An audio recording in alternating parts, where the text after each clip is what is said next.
Bienvenue dans notre webinaire organisé par EasyPO et Alios sur le thème de la digitalisation des flux QHSE. Nous allons voir au cours de ce webinaire, comment la digitalisation justement de vos processus QHSE peut devenir un véritable vecteur de changement et d'amélioration continue. Donc, bienvenue à tous. Je vous laisse le temps pour tous de vous connecter sur l'événement. Quelques petites recommandations d'usage. Vous savez, c'est un petit peu comme quand on arrive dans l'avion, hein, les portes pour le secours, la ceinture de sécurité. Alors, les petites recommandations pour démarrer. Si vous souhaitez échanger avec nous, donc vous disposez d'un onglet chat. Pour les questions, donc nous répondrons à vos questions à la fin de ce webinaire. Donc, n'hésitez pas à nous laisser des questions, à nous poser des questions, mais dans l'onglet questions de préférence. Et je vous invite dès maintenant à participer à notre sondage. Pour un petit peu mieux connaître les habitudes de nos participants. Et le sondage se trouve donc dans l'onglet sondage, comme son nom l'indique. C'est vraiment très bien fait cette plateforme. Tout est indiqué. Voilà, donc n'hésitez pas à donc participer dès maintenant à notre sondage. Nous ferons le point en fin de webinaire sur le sujet.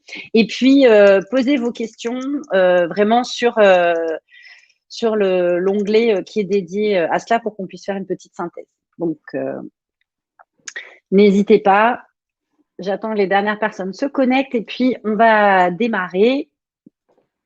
Rapidement, déjà, on va faire un tour de table, hein, puisque en général, on démarre comme ça un webinaire. Quelles sont les personnes qui vont être vos interlocuteurs pendant cette petite heure? Eh bien, je vais laisser donc mes petits camarades se présenter. Damien, Nathalie et Julien, je vous laisse rapidement nous dire qui vous êtes. Donc, bonjour à tous, Damien Calais, je suis le directeur technique de EasyPO. Bonjour à tous et bienvenue à ce webinaire.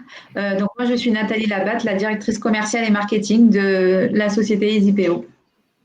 Bonjour à tous, je suis Julien Al-Almaoui, directeur QHSE de la société Alios et également auditeur sous-traitant pour Bureau Veritas pour ISO 9001, 14001 et 45001. Alors Julien sera notre témoin privilégié puisque c'est lui qui nous fera son retour d'expérience sur la digitalisation des flux QHSE. Et moi-même, je me présente rapidement. Donc, moi, j'accompagne EasyPO en marketing. Nous avons un micro, je pense, qui est resté ouvert. Voilà, donc juste faire attention de bien couper tous les micros. Voilà, merci. Alors, on va continuer. Alors, un petit sondage rapide. Si vous avez vous-même trouvé, voilà, je vois que ça a déjà commencé. Donc, dans l'onglet sondage, pour savoir comment vous pilotez vos flux QHSE aujourd'hui, est-ce que vous envisagez de les digitaliser ou est-ce que c'est déjà fait? Et puis, à qui vous envisageriez de confier la recherche d'un outil dédié à la QHSE? Donc, on vous remercie par avance des réponses. Il y a déjà des personnes qui ont voté. Ce sera très précieux pour nous, en particulier dans la conclusion de ce webinaire.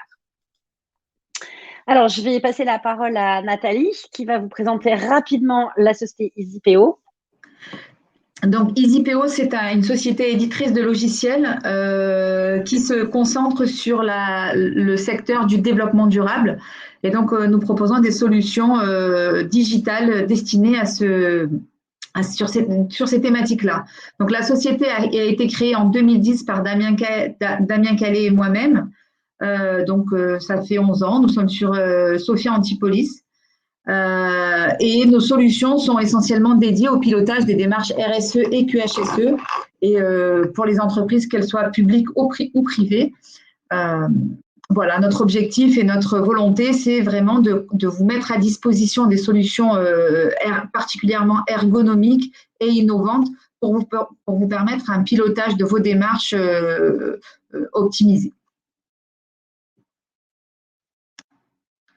Alors, la plateforme, si on va un peu plus dans le détail, on propose une plateforme digitale unique qui est constituée, qui est un socle unique qui est constitué de 4 briques métiers. Les briques proposées sont notamment sur le domaine de la RSE, responsabilité sociétale de l'entreprise, la QHSE et tous ses flux, qualité, hygiène, sécurité et environnement, l'énergie pour un pilotage des consommations de tout type de fluide, et un volet carbone qui permet de calculer l'indicateur carbone d'une société, d'un service, d'un chantier ou de toute autre activité. Ce que proposent l'ensemble de nos solutions permettent vraiment de faciliter la collecte de données et la consolidation des données, de piloter des plans d'action, de générer du reporting et de faire vraiment d'optimiser le pilotage RSE ou QHSE dans son ensemble. EasyPO, en fait, aujourd'hui, c'est 15 000 utilisateurs. C'est une plateforme qui est utilisée par plus de 1000 entreprises. Et voilà, tout module confondu, il y a 50 000 actions qui sont pilotées par an et 25 000 indicateurs parmi les différentes entreprises utilisatrices. Alors, qui sont nos interlocuteurs aujourd'hui? Qui sont les utilisateurs et les demandeurs de cette solution? Alors, en premier lieu, et bon, on a Julien avec nous ici qui en témoignera, ce sont vraiment les directions RSE et QHSE, ou les responsables opérationnels QHSE et RSE. Mais également, on a les DSI, les directeurs des systèmes d'information, qui, eux, sont de plus en plus friands d'outils de type celui d'EasyPO pour proposer aux métiers des solutions digitales qui vont leur faciliter vraiment le pilotage de leur démarche. Et également les directions métiers dans leur ensemble, à savoir par exemple les ressources humaines pour tout ce qui est pilotage d'indicateurs, on peut vraiment, ou les achats, vraiment on peut après étendre à d'autres directions de métiers qui finalement ont un impact sur les indicateurs QHSE et RSE et qui ont besoin de renseigner de l'information ou de prendre de l'information sur ces sujets. Alors, maintenant que vous savez qui on est, on va vous expliquer ce qu'on va faire pendant ce webinaire. Donc, en gros, il y aura trois grandes parties. Alors, on s'est inspiré un petit peu du Golden Circle de Simon Sinek, qui est un outil marketing. Moi, je suis j'ai la casquette marketing dans ce webinaire, qui est un outil de communication pour justement, quand on a quelque chose à présenter, on va d'abord se poser la question de pourquoi on fait les choses, comment on les fait et de quoi il s'agit.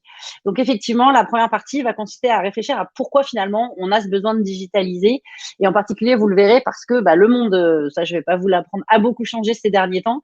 Et finalement, les directions QHSE se retrouvent quand même face à des nouveaux défis auxquels ils n'étaient pas du tout confrontés avant. Donc, on verra pourquoi digitaliser, mais aussi comment on s'y prend. C'est-à-dire, qu'est-ce que ça veut dire digitaliser? Est-ce que digitaliser, c'est avoir un Excel, ou est-ce que digitaliser, c'est avoir une plateforme dédiée à la démarche QHSE avec vraiment une démarche et une logique et des comportements digitaux qui vont avec? Et puis ensuite, dernière partie, de quoi on parle? Qu'est-ce qu'on digitalise finalement? Eh bien, c'est là où justement Julien pourra intervenir pour notre plus grand plaisir et nous expliquer justement quelle a été sa démarche et comment ça s'est mis en place concrètement, et comment justement avec Damien, qui est son principal interlocuteur sur ce projet, ils ont pu arriver à une solution particulièrement avancée et assez complète. Alors, pour commencer, effectivement, on va se poser la question, finalement, pourquoi digitaliser? En effet, on va digitaliser parce que finalement, et vous allez le voir, on a un besoin très fort de gagner en agilité. Alors, tous les services sont confrontés à ça, mais alors la QHSE, ça a été plus particulièrement au centre des dernières problématiques qu'on a eues, pour ne pas citer notre ami le Covid-19. Et donc, cette agilité, elle est très importante pour pouvoir optimiser l'expérience client. Alors, pour démarrer, je voulais vous présenter quelques chiffres. Donc, je pense que Nathalie, tu vas te charger de faire ça, présenter quelques chiffres qui vont nous permettre d'illustrer justement notre propos. Voilà, donc on a choisi trois chiffres qui ne sont pas pris au hasard, bien sûr, qui permettent un petit peu d'illustrer le comportement des acheteurs et des consommateurs aujourd'hui. Donc, on a noté que 82% des Français, on a noté une étude à remonter, que 82% des Français attendent des entreprises qu'elles communiquent autant sur leurs résultats environnementaux et sociaux que sur leurs résultats financiers. Donc là, ça nous montre clairement comment l'enjeu environnemental devient vraiment au centre des préoccupations du consommateur et des Français. Ensuite, on a noté que 61% des Français placent la qualité et la performance du produit dans leurs premiers critères de choix pour leur achat non alimentaire. Donc ça, c'est vraiment une donnée très intéressante qui nous montre comment le critère qualité a pris une position vraiment importante aujourd'hui dans la sélection d'un achat devant probablement d'autres éléments qui étaient prioritaires autrefois. Et enfin, on a 48% des Français qui placent la sécurité du produit et sa qualité gustative dans les 3 premiers critères de choix pour leur achat alimentaire. Donc là, on revient encore à un critère qualité, mais pas que. On voit que les Français se soucient également de la sécurité du produit. Et donc, ça nous amène un petit peu sur ce sujet de l'importance de la QHSE et de tout ce que ça implique. Et ça nous amène à notre sujet d'aujourd'hui et le pourquoi du comment. Alors, rassurez-vous, hein, le prix reste toujours quand même le premier critère de choix. J'ai essayé. Mais par contre, c'est assez, effectivement, on s'aperçoit qu'il y a eu une accélération sur les sujets de la qualité, la sécurité, l'hygiène et la RSE qui était une tendance déjà assez forte et très présente au niveau de ce qu'on appelle l'expérience client, mais qui a été vraiment accélérée avec les récents événements liés à la pandémie mondiale qu'on a vécue. Et on s'aperçoit que finalement, l'expérience client, et donc ce qui fait qu'un client va consommer et va revenir et va être fidèle à une marque, c'est de plus en plus lié à sa politique QHSE. La qualité du produit, l'endroit où c'est fabriqué, la façon dont c'est fabriqué aussi, le respect de l'hygiène, le respect de la sécurité aussi autour, la traçabilité qu'on va trouver aussi sur les produits alimentaires en particulier. Et ça bouge de plus en plus. Et donc, les équipes QHSE, finalement, doivent s'adapter très vite aux attentes du marché. Et pour ça, c'est là où, justement, elles vont avoir besoin de pouvoir s'appuyer sur des outils digitaux dont c'est le métier. Alors, pourquoi je dis dont c'est le métier? Parce que, évidemment, digitaliser, c'est pas simplement mettre sur un ordinateur des données, c'est vraiment utiliser une solution qui va gérer de façon digitale les processus dans leur ensemble et tout au même endroit. D'ailleurs, Julien, c'est quelque chose qu'il expliquera après, c'est très important pour lui quand il a fait son choix, c'était d'arrêter d'avoir des données et des plans d'action un petit peu partout dans tous les sens, mais d'avoir vraiment une approche digitale globale. Et l'intérêt justement de ces outils digitaux, c'est qu'ils vont vous permettre de gérer le changement. Et là, il y en a eu pas mal, on peut le dire, récemment, et donc de gagner en agilité. Donc finalement, les responsables QHSE et leurs équipes se retrouvent quand même on va dire, en première ligne en termes de qualité de l'expérience client et même jusqu'à l'image de marque de l'entreprise. Alors, ça nous amène à expliquer ce que va apporter ou ce qu'apporte la digitalisation dans le cadre d'une démarche QHSE, dans le cadre du pilotage d'une démarche QHSE.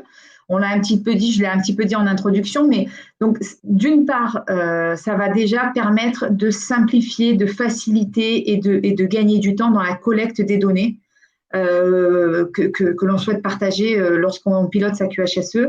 Et ça va permettre d'automatiser également la consolidation des données. Et tout ceci en temps réel. Donc, on ne court plus après l'information, on la voit, elle se consolide et tout le monde peut renseigner la donnée qu'il détient. Chaque personne qui détient une donnée peut la renseigner. Ça va du coup permettre de piloter et de travailler en profondeur sur les plans d'action, encore une fois en temps réel. Tout le monde voit l'information est partagée, chacun sait ce qu'il a à faire au niveau de son action ou de ses actions, donc on gagne en agilité. Alors, de fait, ça développe la collaboration des équipes qui peuvent par ailleurs travailler en mobilité. Voilà, tout est centralisé dans un même outil, tout le monde a accès au même niveau d'information. Ça permet donc du coup de monter en performance et d'anticiper ou d'accompagner les changements, les risques ou tout autre événement. Encore une fois, parce que tout est centralisé, consolidé au même endroit et accessible à tous avec le même niveau d'information et en temps réel. Plus particulièrement, ça va permettre de structurer les procédures d'audit et d'améliorer leur bouclage. Donc ça, je pense que Julien nous en parlera un peu plus et un peu mieux que moi. Et alors là, du coup, c'est très d'actualité. Ça permet de s'adapter et de sécuriser les processus dans des situations inédites, dans des cas de situations inédites. Et là, on pense tout de suite à cette fameuse pandémie là, qui essaye de s'accrocher à nous, mais dont on est en train de se séparer. Et je me tourne du coup vers Julien pour peut-être qu'il nous dise quelques mots et nous explique comment justement en digitalisant sa démarche et son pilotage QHSE, il a pu traverser un peu plus sereinement peut-être cette pandémie. Alors oui, Julien, il faut activer votre micro. Effectivement, avec la digitalisation, nous avons utilisé le support EasyPO pour créer un document là-dessus, un formulaire qu'on a appelé fiche de progrès sur ce sujet-là. Et ensuite, nous avons créé toutes les actions qui nous ont permis de nous organiser, de s'adapter, d'être agile, de traverser cette pandémie sur la plateforme. Ces actions sont dans un lieu unique, partagé avec tout le monde, accessible à tout le monde. Toutes les personnes peuvent les consulter et les mettre à jour, les solder pour ce qui les concerne. Et à la fin, ça nous a permis aussi d'avoir une traçabilité parce que nous avons eu la visite de l'inspection du travail qui nous a demandé quelles sont nos actions et quel était notre protocole sanitaire et est-ce qu'il a été conforme aux directives du gouvernement. Et il a été très, très aisé de leur montrer tout ça sur la plateforme et partagé avec tout le monde. Et cette réunion, elle a été faite en visio pour certains participants qui ont pu partager la même information à des endroits différents. Donc, ça nous a été utile pour partager l'information, pour la mettre en place, pour la mettre à jour en temps réel et pour aussi prouver notre conformité facilement et rapidement. Merci, Julien. Voilà. Stéphanie, il n'y a pas de micro. Voilà, et ben voilà, c'est les coordonnées les plus mal. Je suis en train de dire qu'il faut allumer le micro, j'ai pas allumé le mien. Alors, c'est reparti. Mais vous ne connaissez pas, mais je parle beaucoup. C'est pour ça qu'ils me coupent le micro, mes petits collègues. Alors, merci beaucoup pour cette première partie, Nathalie. Alors là, je vais passer la main à Damien. Pourquoi? Parce que nous allons aborder un deuxième sujet qui est effectivement comment je vais digitaliser. Nous, évidemment, notre prérequis pour nous, c'est de travailler sur une plateforme digitale qui est dédiée à la démarche QHSE et de comprendre justement comment on va digitaliser justement nos flux avec un outil dédié. Oui, donc merci Stéphanie. Donc effectivement, la digitalisation de la démarche QHSE, donc ça passe par 4 piliers. Le premier, collecter et sécuriser, donc c'est tout simplement structurer les flux, les collectes des données, leur consolidation, pouvoir collecter de manière simple et sécuriser l'ensemble des données dans un référentiel unique, et tout ceci avec la possibilité de le faire via un support mobile ou tablette. Le deuxième pilier, c'est analyser et agir. Donc analyser et agir, donc ça signifie simplement de générer, de piloter les indicateurs grâce à des tableaux de bord dédiés et de pouvoir piloter le plan d'action QHSE qui est mis en place au sein des structures. Restituer et piloter, donc c'est une nouvelle fois donc piloter le plan d'action, pouvoir relancer les parties intéressées, donc avec la mise en place d'alertes automatiques et tous ces mécanismes qu'on peut mettre en place facilement grâce à une digitalisation, et de générer les indicateurs. Et enfin, le dernier pilier, donc fédérer et valoriser, c'est restituer et diffuser les données clés, les indicateurs clés, pouvoir mobiliser, motiver les collaborateurs autour de votre démarche QHSE. Donc voilà un petit peu la partie digitalisation. Ensuite, donc c'est quel périmètre est-ce que je dois digitaliser? Donc en fait, on arrive à encapsuler l'ensemble en fait des processus qui sont présents dans ce type de démarche. Ça veut dire pouvoir travailler sur le management de la qualité. Donc, management de la qualité, ça veut dire pouvoir avoir un registre des non-conformités, piloter le plan d'action associé, pouvoir piloter tout ce qui est santé et sécurité. Donc, c'est pouvoir enregistrer les accidents, les presque accidents. Environnement, ça va être tout ce qui va être gestion des déchets, par exemple. Pilotage des fournisseurs, ça va être tout ce qui est évaluation des fournisseurs. Satisfaction client et relation client, donc ça va être la possibilité de mettre en place peut-être un suivi des réclamations. Donc ça, on l'illustrera un petit peu plus tard avec Julien. Audit et obligations réglementaires, c'est tout ce qui concerne les audits, les contrôles internes et les contrôles externes. Et encore une fois, donc, ce qui est assez important, c'est de pouvoir saisir sur site et avec notamment l'option d'avoir un terminal mobile pour pouvoir le faire. Donc, slide suivant. Donc, les effets positifs en fait de cette digitalisation, c'est au final pouvoir recenser et tracer l'ensemble des enregistrements QHSE. C'est vraiment de pouvoir développer une collaboration et vraiment impliquer l'ensemble des équipes qui vont participer à cette digitalisation et du coup à cette mise en place des processus. Pouvoir générer les indicateurs en temps réel, donc les indicateurs QHSE dans ce cadre-là, et pouvoir les partager assez facilement. Donc ça, c'est pareil, c'est quelque chose qu'on illustrera un petit peu plus tard dans cette présentation. Donc de pouvoir suivre vraiment en temps réel la politique QHSE, et au final, ça vous permet vraiment d'optimiser en fait les démarches d'audit de votre société. Donc, digitaliser les processus QHSE, donc c'est vraiment un outil de changement et d'amélioration continue, puisque donc ça apporte plus d'agilité au niveau de la structure et du management des différents processus, plus de traçabilité. Donc, c'est vraiment c'est quelque chose qui paraît évident, mais c'est vraiment applicable sur cette partie-là, grâce à la digitalisation. Donc, plus de données et d'indicateurs partagés avec des processus qui peuvent être toujours évolutifs. Et au final, ça devient, le fait de digitaliser, ça devient vraiment un outil indispensable du changement, de l'agilité. Donc, je pense que Julien, vous pourriez appuyer un petit peu ce point-là, puisque c'est vrai que ça fait 7 ans qu'on travaille avec vous sur cette digitalisation. Et sur l'aspect peut-être auditeur, parce que nous avons une question justement sur l'intérêt de digitaliser quand on est dans une démarche certifiante. Et vous-même, vous êtes auditeur, donc peut-être ça peut être intéressant aussi cet aspect-là de l'aborder aussi à la fois, parce que vous êtes à la fois audité et auditeur, ce qui est assez intéressant comme point de vue. Il faut rallumer votre micro, Julien.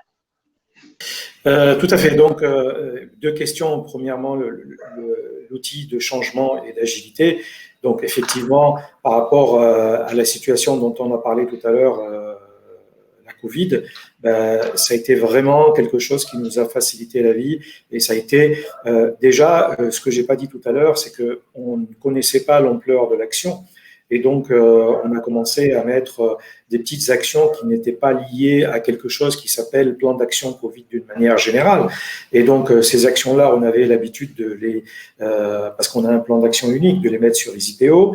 Et puis, plus tard, on a commencé à comprendre l'ampleur de l'action et on a dit, on va faire quelque chose de global là-dessus. Il y a une fonction qui s'appelle lier. Et des actions qui existent déjà, on les rapatrie dans ce plan d'action-là et on les capitalise dans un seul et unique document et on a une traçabilité globale pour ce projet-là. Projet entre guillemets. Les changements, eh bien, chaque fois, nous avons créé EasyPO, en fait, il s'adapte au flux de l'entreprise. Donc, on avait une fiche qui nous aidait à gérer les changements. C'est une 50aine de questions sous type de checklist, en fait, on pose une 50aine de questions et après ces 50 questions, il y a un plan d'action qui se génère quasiment tout seul en fonction des réponses que l'on donne à ces actions-là. Et à chaque fois, il y avait une fiche Excel et puis on avait aussi un plan d'action et on avait une multitude de plans d'action. On a installé tout ça sur EasyPO. non seulement on peut répondre aux questions sur cette formulaire-là, on peut collaborer pour répondre aux questions parce qu'à des moments donnés, on peut envoyer le questionnaire à un collaborateur qui va répondre, qui va renvoyer. Tout ça sans mail, sans rien, hein, c'est sur la plateforme. Donc, c'est transparent pour l'utilisateur. C'est toujours un seul et unique formulaire qui existe et qui se remplit au fur et à mesure. Et ensuite, on a le plan d'action qui est suivi, qui est associé à cette gestion de changement. Alors, ça, c'est par rapport au changement.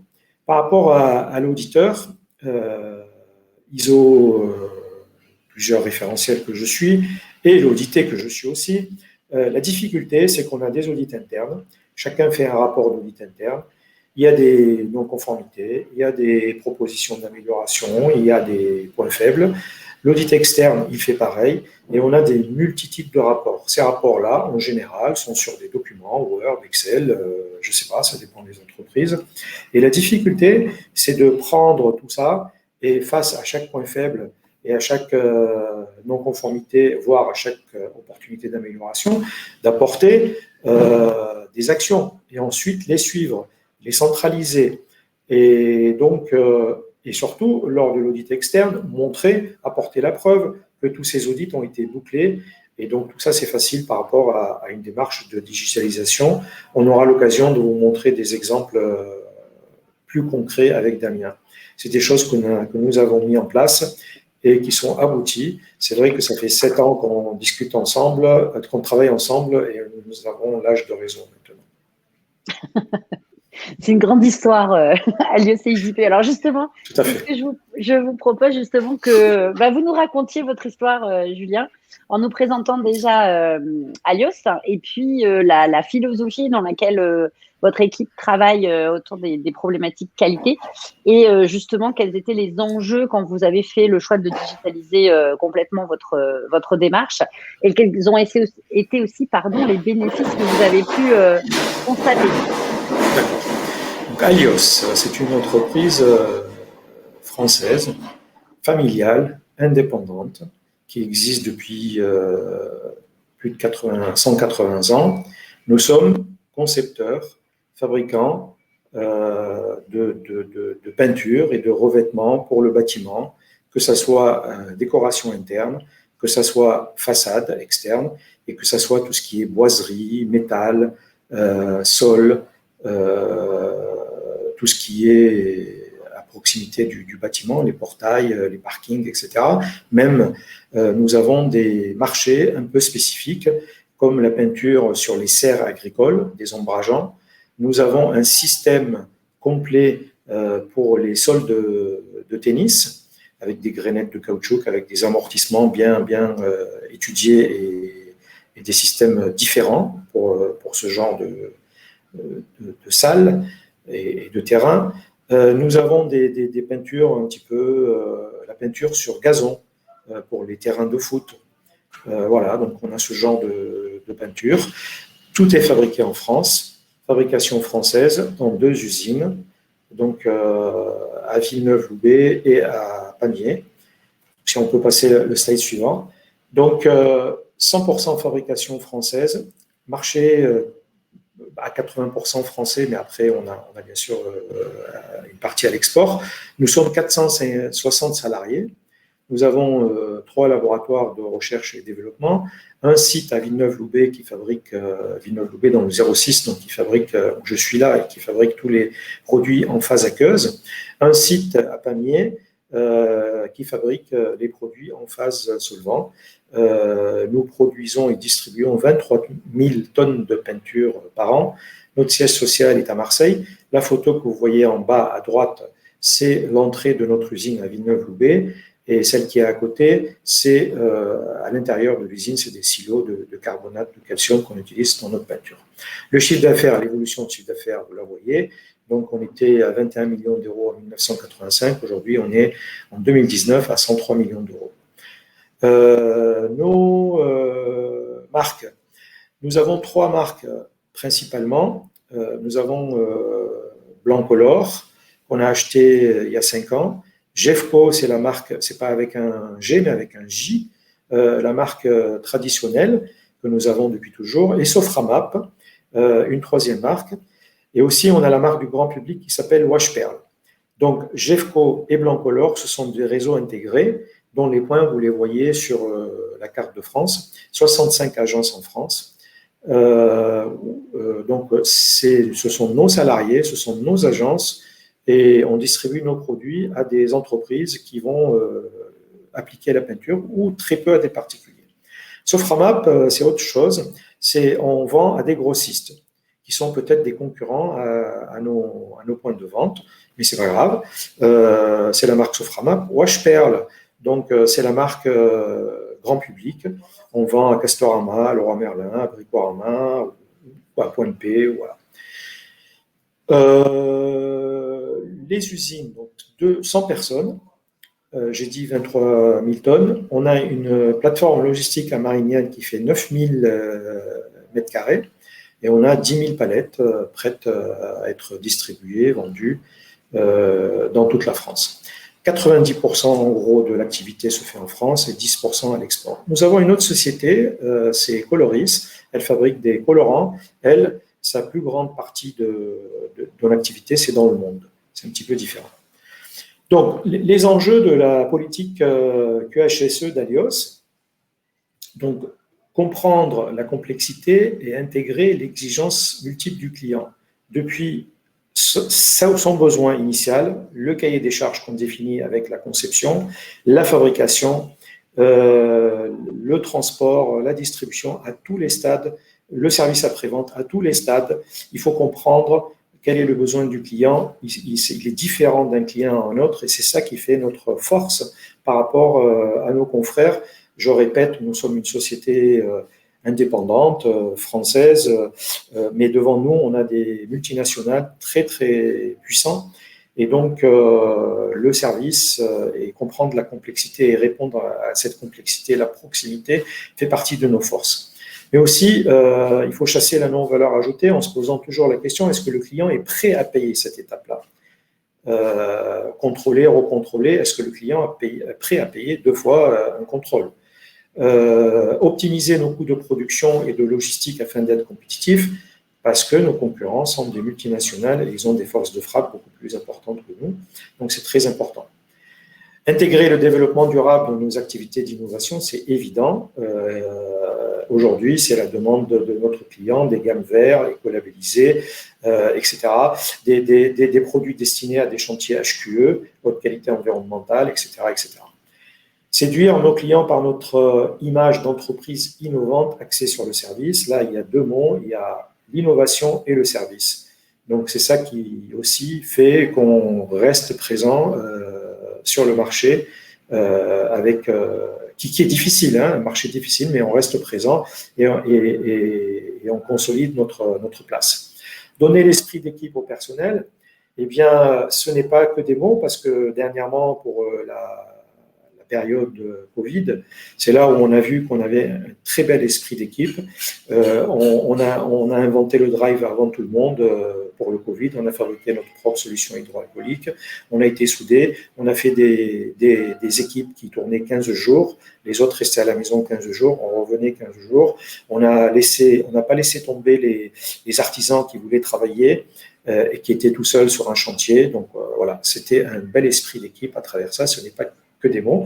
Viser l'excellence opérationnelle à travers notre démarche de lean management qui vise à l'amélioration continue, bien évidemment, à chasser les gaspillages et à piloter à tous les niveaux de rouage de l'entreprise pour satisfaire le client.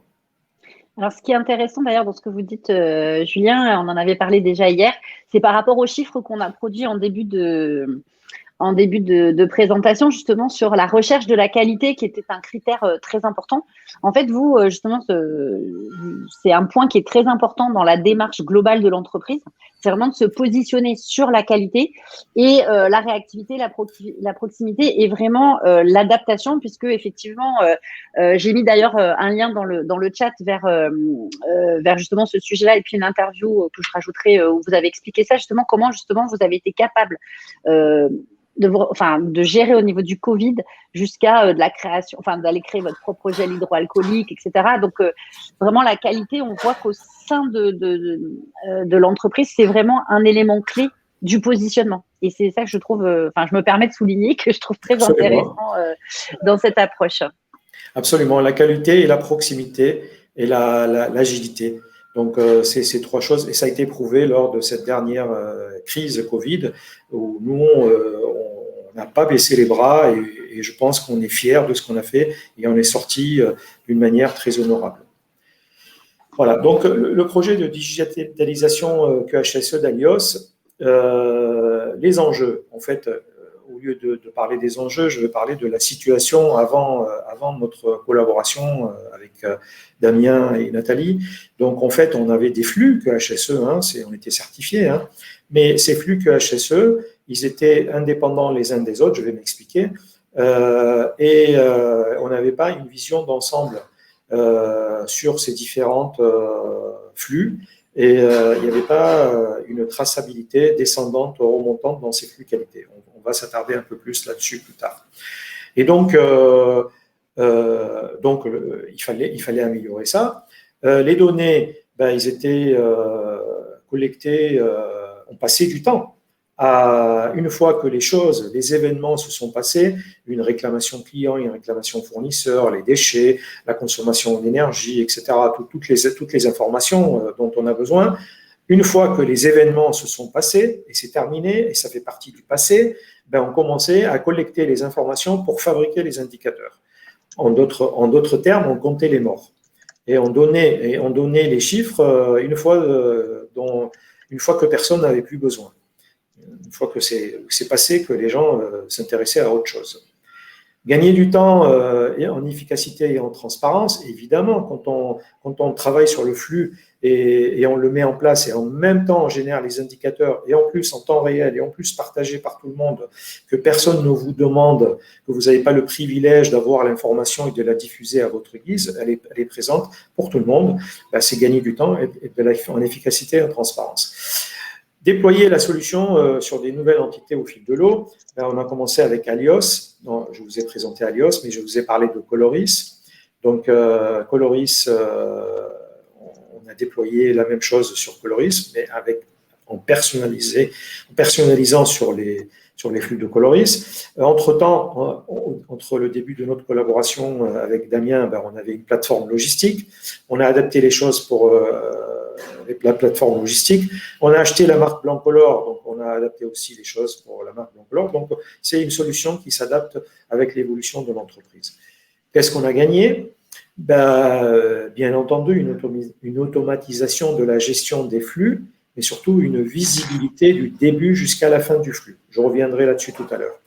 Une visibilité et une traçabilité, une richesse fonctionnelle, donc qui, au niveau du paramétrage, qui encourage l'amélioration continue, parce que toute l'organisation qu'on a mis en place, elle n'est pas gravée dans le marbre, elle évolue en fonction de l'évolution de l'organisation de l'entreprise. Et puis, une capacité d'adaptation, c'est évident. Je vous ai donné l'exemple tout à l'heure de la Covid-19, mais aussi pour tout ce qui est gestion de changement.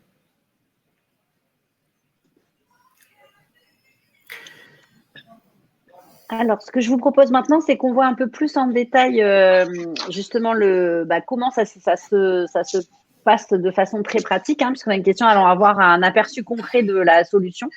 Donc, effectivement, l'idée, c'est de voir un petit peu comment justement EasyPO a été déployé et mis en œuvre. Alors, de façon en plus, j'allais dire vraiment en binôme et en co-développement, parce que c'est aussi un des points forts de ce projet entre EasyPO et Alios, c'est vraiment le principe du co-développement et la très forte collaboration qui existe entre les deux entreprises.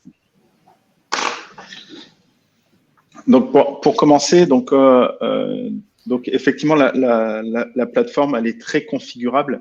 C'est-à-dire que nous, l'idée derrière, c'est vraiment d'adapter les processus existants des entreprises dans une plateforme digitalisée. Donc, pour ce faire, donc là, vous avez à l'écran l'ensemble des flux QHSE qui ont été digitalisés chez Alios. Et qui sont divisés en 5 catégories, ce qu'on a appelé les audits, tout ce qui concerne la qualité, l'environnement, les projets, donc ça pour tout ce qui est gestion du changement, et enfin tout ce qui concerne les transports, les fournisseurs. Donc là, ce qu'on va faire avec Julien, c'est qu'on va rentrer dans le détail de 3 ou 4 flux, je ne me rappelle plus, je crois que c'est 4 flux, où Julien il va exposer un petit peu comment c'était géré avant, quelle était sa problématique et comment est-ce que nous, derrière EasyPO, on a pu répondre à cette problématique et améliorer en fait le processus qui était mis en place. Donc on commence par le premier qui est le traitement et la réclamation client. Donc d'abord, il est à souligner quand même que chez Alios, une réclamation client, ce n'est pas vraiment la réclamation client. Ça veut dire derrière, il n'y a pas forcément un litige. Mais il peut avoir un litige. Il peut avoir quelque chose dont le client n'est pas d'accord. Mais aussi, toute information que le client peut nous donner, nous la considérons comme une réclamation client. On la rentre dans une information client et on la traite parce que quand le client nous donne une information, c'est riche. Et c'est important de la prendre en considération et la traiter. Alors, quelle est la situation de départ? On avait un fichier Word qui est le traitement de réclamation client. Ce fichier Word, il était rempli par le service ADV qui est concerné. Donc, on avait plusieurs services ADV parce que on a, comme je vous rappelle, on a GEFCO, on a Blancolor, on a Soframap, on a Washpel, donc on a plusieurs ADV. Et chaque ADV remplissait sa fiche de Word, de réclamation, et l'envoyait à des personnes qui étaient désignées selon le type de réclamation, par mail. Donc, les gens recevaient le mail, répondaient et renvoyaient le mail à l'ADV ou à la suite du traitement. On arrivait, il n'y a pas de souci. L'ADV, ensuite, elle faisait un fichier Excel qui faisait le récapitulatif de tout ça. Ensuite, on suivait le fichier Excel pour savoir à la main cette réclamation elle est revenue, elle a été traitée, elle est statuée, etc. Et une fois que tout ça c'est fini, on se tapait le fichier Excel pour faire les indicateurs. Alors ça, c'est des réclamations. Mais suite à une réclamation, il peut avoir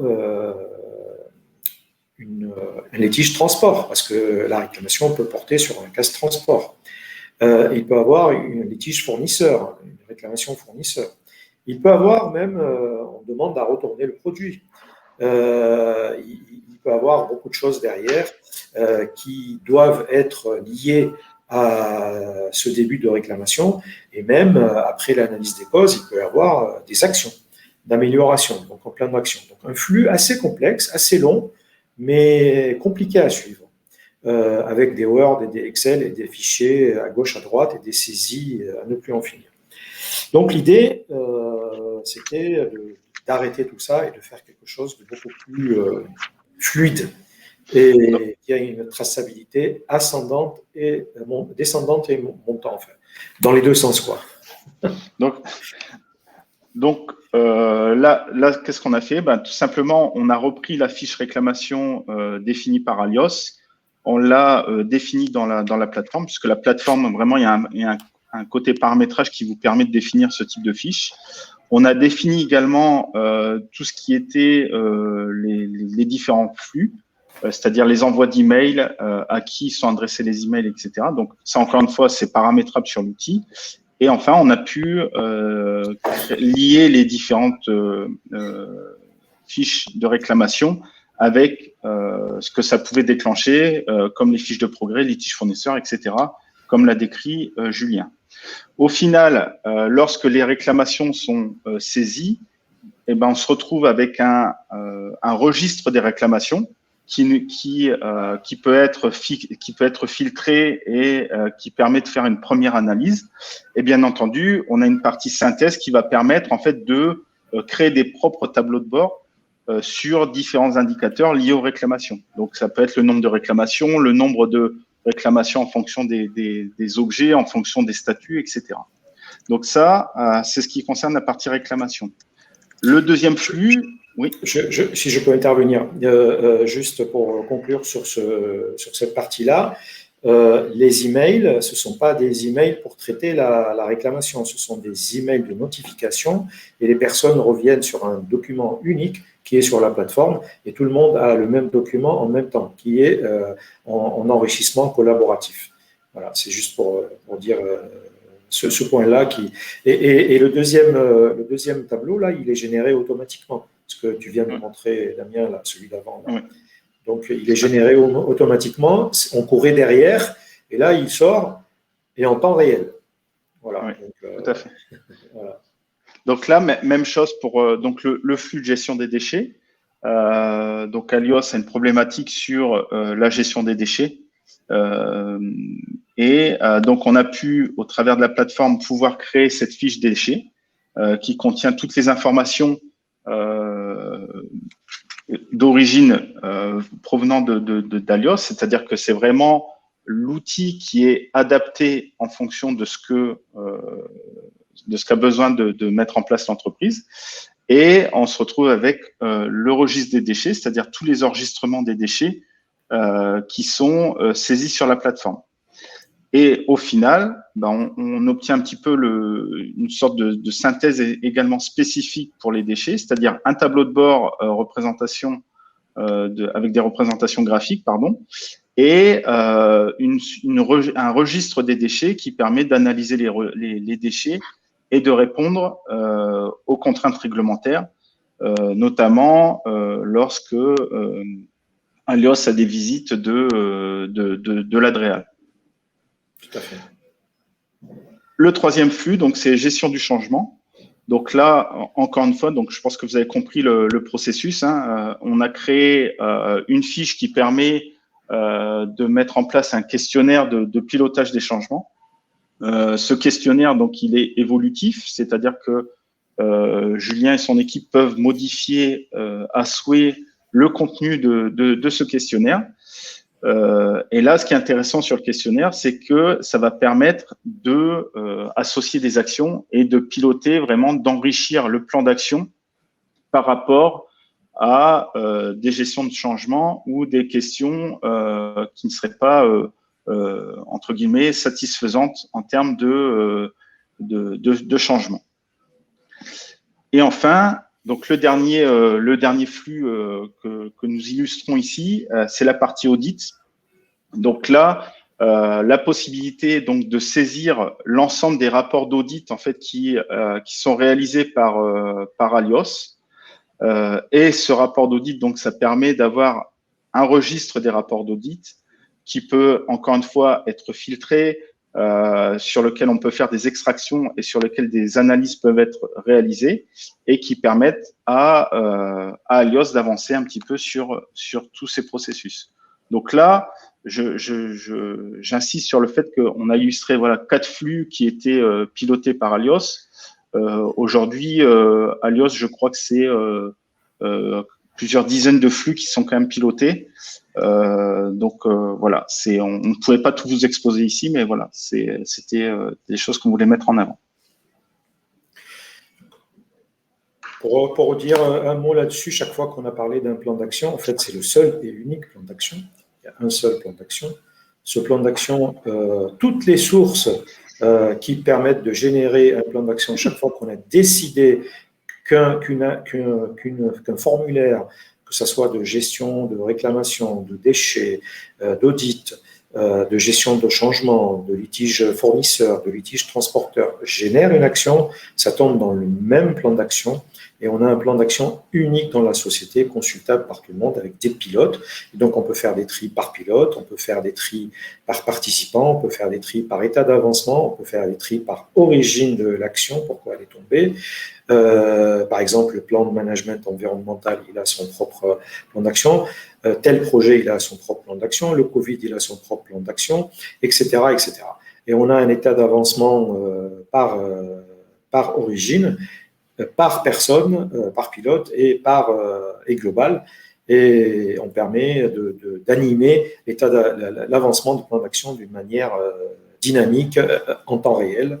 Et puis d'avoir un état d'avancement satisfaisant et un taux de réalisation satisfaisant. Merci Julien et merci Damien pour cette approche un petit peu plus pointue, on va dire, sur les différents processus, quelques processus qu'on a vus par rapport à tous les autres flux qui sont gérés avec EasyPO.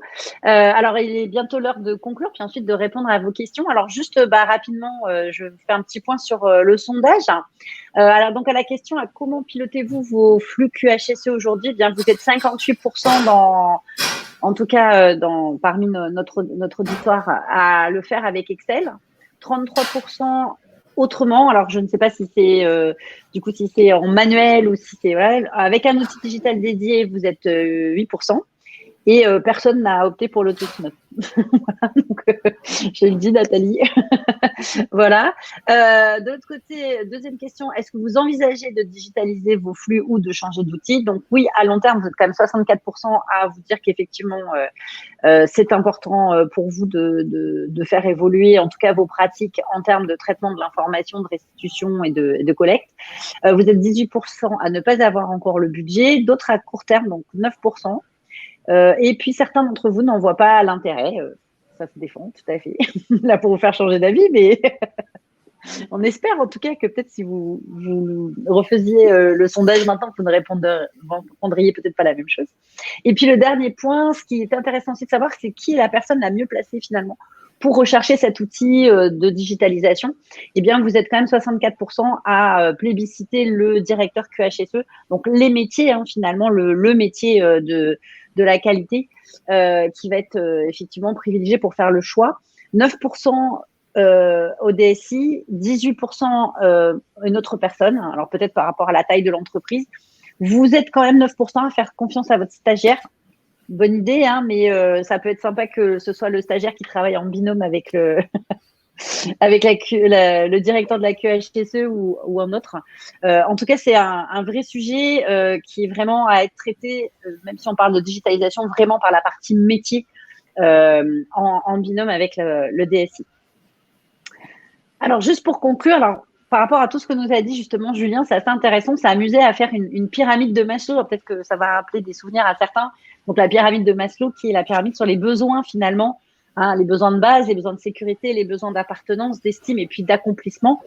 Eh bien, ces besoins, ces motivations, on les a appliqués à la digitalisation QHSE et on s'aperçoit justement que l'outil digital va finalement permettre d'évoluer pour les équipes QHSE, de passer effectivement d'un besoin primaire qui est il faut se digitaliser parce que j'ai besoin d'accéder en mobilité, parce que je dois collecter et consolider des données et puis garantir le bouclage de mes audits, jusqu'à un vrai rôle d'acteur du changement. Entre évidemment, nous avons 3 sujets importants. La digitalisation va amener évidemment la traçabilité et l'automatisation. Et ça, Julien en a beaucoup parlé, le fait d'avoir à un seul endroit son plan d'action, de générer automatiquement, donc vraiment et de tracer tout pour les audits. Donc deuxième point, vraiment le besoin de sécurité. Je sais où sont mes données, je sais qui fait quoi, à quel moment. La collaboration, ce sentiment, ce besoin d'appartenance dans la pyramide de Maslow, qui se traduirait par un développement de la collaboration. Et ça, c'est un point plutôt positif aussi que Julien a mis beaucoup en avant. C'est en particulier pendant le Covid, par exemple, il y a eu une vraie mobilisation. Je vous invite d'ailleurs à lire l'article, l'interview de Julien que je vous ai posté sur le chat où il donne précisément toutes les actions qui ont été menées par Alios dans le cadre de la Covid-19. C'est assez intéressant. Et puis après, il y a les 2 points où là, on voit vraiment qu'on est dans une grande maturité au niveau de la digitalisation. C'est le fait de pouvoir vraiment mesurer la performance, suivre ses plans d'action, et puis derrière être un véritable vecteur du changement et intégrer vraiment le pilotage des plans d'action QHSE dans la gouvernance de l'entreprise pour accompagner le changement de l'entreprise. Et on a vu qu'effectivement l'expérience et le retour d'expérience d'Alios est assez significatif à ce niveau-là, sachant que la qualité est un point clé parce que effectivement on a eu la question. Alors j'ai mis la réponse dans la question, mais Julien, est-ce que vous pouvez nous préciser les certifications dont vous disposez déjà? Alors, moi, je suis dans l'entreprise depuis 1995. Donc, on a certifié Alios et EasyPO et Coloris. On a commencé par l'ISO 9003, puis ISO 9002, puis ISO 9001, puis ISO 14001. Et pour Coloris, on est certifié EFFCI parce qu'on fait des produits, des ingrédients cosmétiques. Donc aujourd'hui, on a 3 certifications pour plusieurs sites. Voilà. On n'est pas encore dans la certification 45 000 parce qu'il n'y a pas une accréditation COFRAC pour l'instant. Mais on a une démarche complètement mature pour la 45 000. On peut se faire certifier ISO 50 000, mais je ne vois pas l'intérêt parce qu'on gère l'énergie, la gestion de l'énergie d'une manière, en fait, dans le système environnemental ISO 14001, l'énergie a toute sa place et on fait des diagnostics énergétiques depuis qu'ils sont obligatoires, mais on a commencé en 2004 de faire des diagnostics énergétiques et ils sont devenus obligatoires en 2016 ou je sais plus, en 2016 je crois. Donc on n'a pas attendu 2016 pour commencer à faire des diagnostics, 2014 ou 2015. On n'a pas attendu cette date-là pour faire des diagnostics énergétiques. On a toujours été proactif dans ces démarches-là. Voilà. Alors, ça répond à la question. Ça répond à la question. J'espère. Il faut demander à Hamdi qui me pose une autre question, qui me dit que nous n'avons pas répondu à la question. Donc, je vais reposer cette question. Quel est l'intérêt de la digitalisation via notre logiciel pour une entreprise qui entreprend une démarche certifiante? C'est tout ce qu'on vient de dire, c'est-à-dire que ne serait-ce que comment gérer la norme ISO 9001 dit on doit gérer, et 14001, on doit gérer les changements. Bon, là, on a on peut digitaliser ce processus et le suivre d'une manière aisée. D'ailleurs, chaque fois qu'on s'est fait auditer et qu'on montre la partie gestion des changements et le plan d'action associé, nous avons un point fort. Les auditeurs sont satisfaits et même agréablement surpris de la façon dont on gérait les changements. Ensuite, la partie certification, eh bien, pour moi, ça c'est un point de vue personnel. Donc, les forces, les faiblesses et les opportunités et menaces, disons, les risques et opportunités que demande la norme, pour moi, ils ne se font pas uniquement au niveau direction, mais ils se font à tout, et il faut les décliner à toutes les étapes du processus. Du coup, avec une analyse force, faiblesse, opportunité, menace au niveau direction, décliné à toutes les étapes du processus, ça génère pas mal d'actions qui sont pilotées par pas mal d'acteurs. Et ces actions-là, normalement, leur but, c'est de reboucler pour remonter d'un niveau par rapport au risque et opportunités au niveau direction. Donc tout ça, la digitalisation, c'est ce partage-là. Je disais encore un plan d'action unique, une traçabilité sur les flux. C'est pas seulement une réclamation, mais une réclamation peut générer un recyclage, peut générer un retour client, peut générer un litige transporteur, peut générer un litige avec le fournisseur, peut être origine d'une erreur de préparation. Bon, Amazon, je sais que c'est 3 pour 100 millions, mais nous, c'est pas le cas. Mais on est bien aussi. Donc tout ça, c'est une traçabilité parfaite. Et surtout, c'est pas des choses qui se perdent. Tant que c'est pas traité, c'est allumé en rouge, c'est pas traité et on peut le suivre facilement, que ce soit les réclamations, que ce soit toutes les fiches que l'on ouvre, que ce soit les audits internes et que ce soit le plan d'action. Et c'est partagé en temps réel et il y a un gain de temps. Les indicateurs, on les a automatiquement par rapport à la configuration de flux. Donc, pour résumer, les flux sont digitalisés, sont liés les uns aux autres. Les actions qui en découlent sont traçables, les fiches sont traçables et une automatisation des indicateurs. On gagne du temps pour faire autre chose, plus intéressant. Alors, il y avait une question aussi intéressante de Corentin qui nous dit, est-ce que vous avez des solutions pour prioriser les actions? Lui, il parlait peut-être de solutions de type IA. Donc, il avait un exemple. Nous traitons plus de 700 SD par an. Imaginons que tout se termine dans un même plan d'action. Que proposez-vous pour éviter que les pilotes se noient dans des informations qui arrivent très nombreuses? Donc, c'est la problématique, effectivement, de l'organisation des données. Peut-être Damien, je te laisse répondre, ou Julien, je ne sais pas. Alors, pour ce qui est de solutions de type IA, effectivement, on a la possibilité, en fait, de permettre au système de créer automatiquement des actions et d'enrichir le plan d'action automatiquement.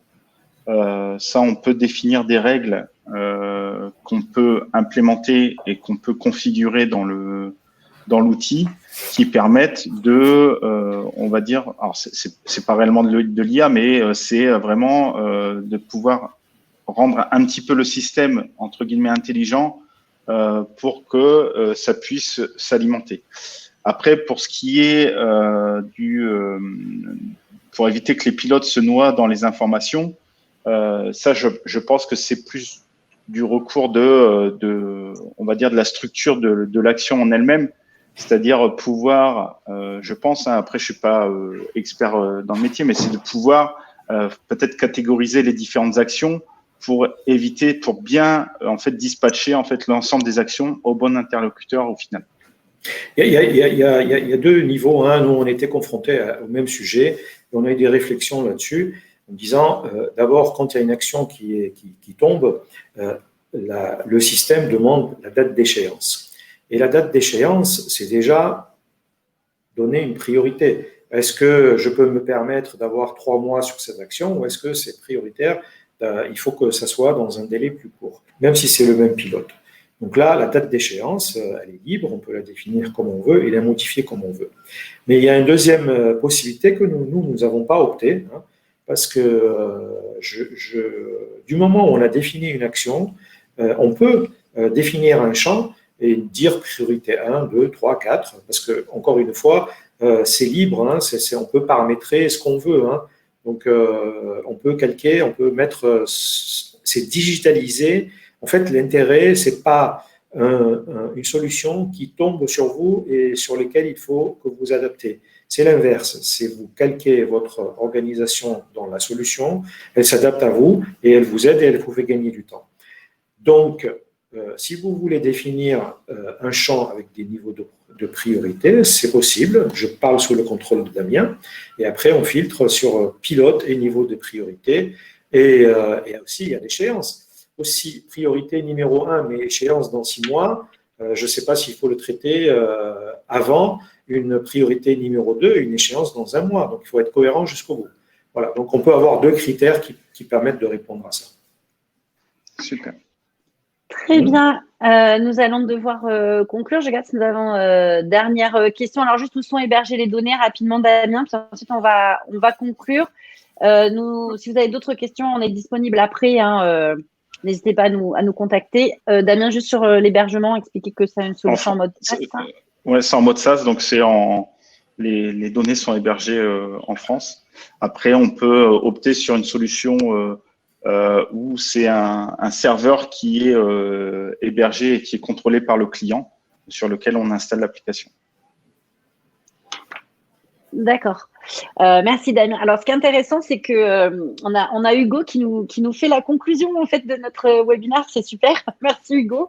En fait, justement ce que disait Hugo. Donc, je ne sais pas si vous avez tous vu dans le chat. Je pense que l'intérêt dans une démarche certifiante est que quand vous engagez cette démarche, vous faites un audit de vos pratiques pour faire un état des lieux et les écarts par rapport à la norme. Puis, vous mettez en place des actions pour coller au référentiel visé. C'est justement ce que fait cet outil. En fait, ce que font en tout cas tous les outils qui vont digitaliser cette démarche. Et c'est vraiment de pouvoir gagner en agilité et en compétitivité forcément, puisque vous n'êtes pas sans savoir que le monde bouge beaucoup en ce moment, alors encore plus depuis 1 an et demi, voilà, et que donc la digitalisation des processus QHSE est vraiment un outil important pour participer au changement et à la compétitivité de l'entreprise. Alors, nous sommes malheureusement tenus par le temps. Si vous souhaitez plus d'informations, il y avait une personne qui avait demandé à voir un petit peu plus précisément le produit. Alors, n'hésitez pas à nous contacter via LinkedIn ou sur les coordonnées que vous voyez là. Nous sommes aussi en mesure de vous faire une présentation, bien entendu, de la solution et comme ça, vous aurez par vous-même une idée de ce que ça recouvre finalement la digitalisation des flux QHSE. Nathalie, je te laisse conclure peut-être. Oui, merci. Alors, je remercie déjà les participants de nous avoir écoutés et d'avoir été attentifs jusqu'à la fin, bien qu'on ait un petit peu débordé. Merci à Julien pour ce témoignage qui a été vraiment dans le détail et qui, je pense, intéresse beaucoup les directions QHSE, les responsables QHSE, parce que ça a été dans l'opérationnel, et à Damien pour avoir donné l'échange à Julien. Voilà, donc nous, on reste à votre disposition pour répondre à toutes vos questions. Vous avez ici nos coordonnées. Vous allez recevoir également un replay qui sera envoyé, un lien vers un replay, donc vous pourrez revisionner cet échange. Et puis, on espère vous voir bientôt sur une prochaine édition, sur des thématiques qui ressemblent à celle-ci, mais sur des points un peu différents. Voilà. Merci à tous et je vous souhaite un bon après-midi.